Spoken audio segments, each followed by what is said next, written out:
Om Namo Narayana. Welcome back. Baby Yoda and I are reading through the Ramayana today. We're looking at chapters 26 and 27. We're actually officially a third of the way through book 3, if you're curious. Chapter 26 is called Rama Kills Dhooshana.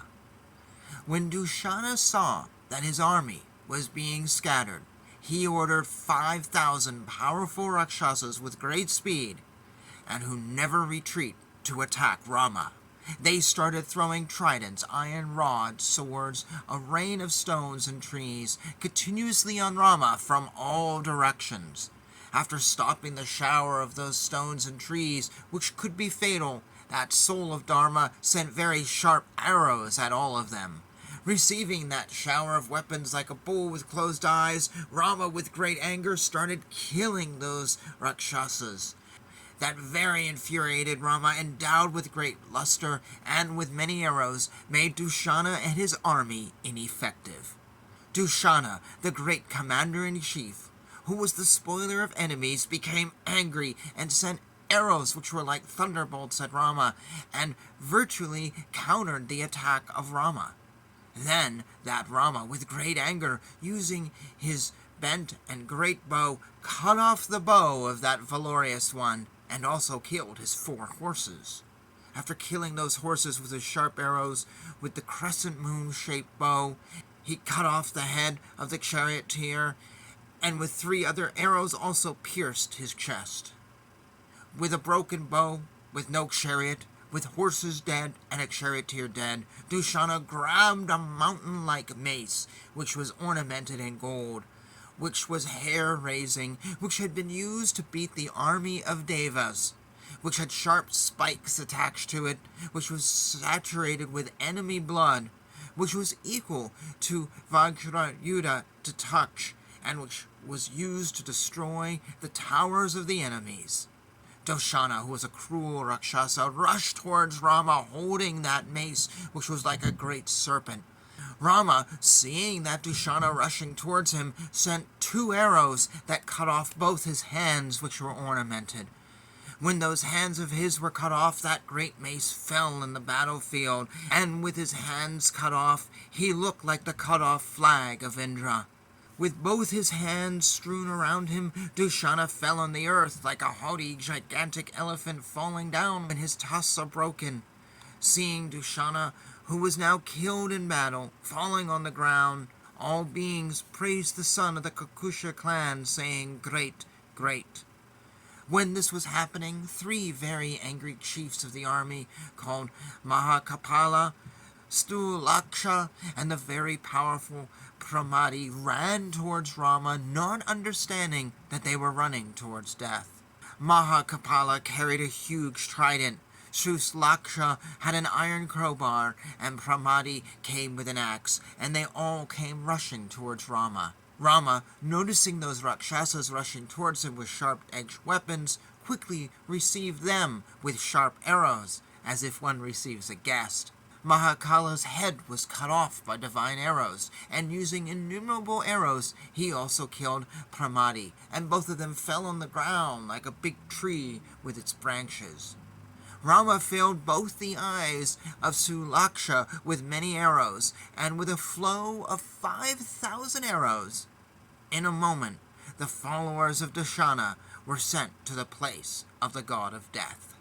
Seeing that Dhooshana and his followers were killed, the very angry Kara ordered his very strong chiefs of the army this way. "Now you see that Dhooshana and his great army have been killed.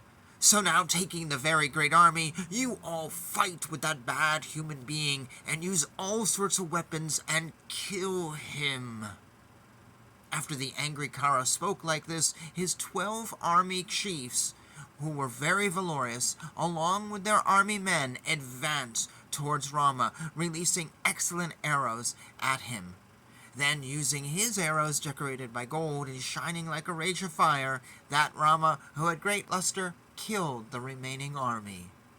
Those gold-tipped arrows looked as if they were fires covered with smoke, and completely destroyed all the Rakshasas, like a thunderbolt destroys a mighty tree.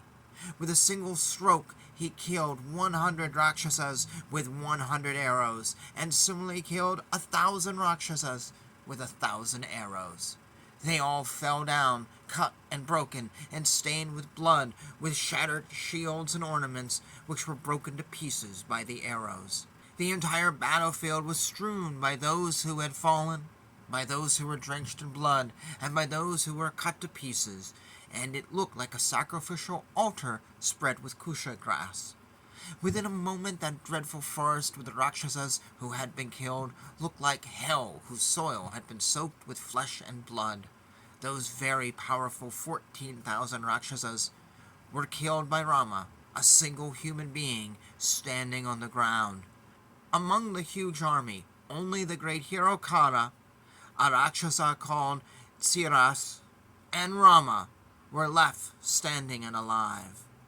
All the other great, powerful, dreadful, and unbearable Rakshasas were killed in that battle by the elder brother of Lakshmana. Seeing that he had lost his army with great power in the battle by the mighty Rama, who was alone, Kara got into his chariot and went forward like Indra, who had raised his Vajrayudha. Thus ends chapter 26. Chapter 27 is Rama kills Trisiras. When Kara was going to face Rama, Trisiras, the Rakshasa commander of the army, went near him and said, "Leave out this needless adventure and assign the job to me, and see the very strong Rama fall down in battle. By touching my weapons, I take an oath that I would kill Rama, who deserves to die for killing all of our fellow Rakshasas. For a moment, restrain yourself from fighting in this battle, Kara, and be a witness for my killing Rama in the battle, or for me being killed by him. If Rama is killed by me, become happy and go back to Janasthana. Otherwise, if I die, you can then face him in battle." Thus Kara was requested by Trisiras, who was anxious to meet with death, and Kara gave him permission to fight with Rama and said, "You may go." Trisiras, who was like a mountain with 3 peaks, got into a shining chariot yoked with horses and went to attack Rama. That commander of the army unleashed a multitude of arrows like a huge cloud and produced a fatal roar like a dampened drum. Rama, seeing that Rakshasa with 3 heads coming to him, shook his bow and released many sharp arrows in retaliation. Between the 2 warriors, a great war took place, and they shot arrows at each other and fought like a strong lion and an elephant. Hit by 3 arrows of Trisiras on the forehead, Rama became angry and intolerant, and in a very agitated way said, "Oh, this Rakshasa, who is greatly valorous, has a sufficient amount of strength that by his flower-like arrows my forehead is only scratched.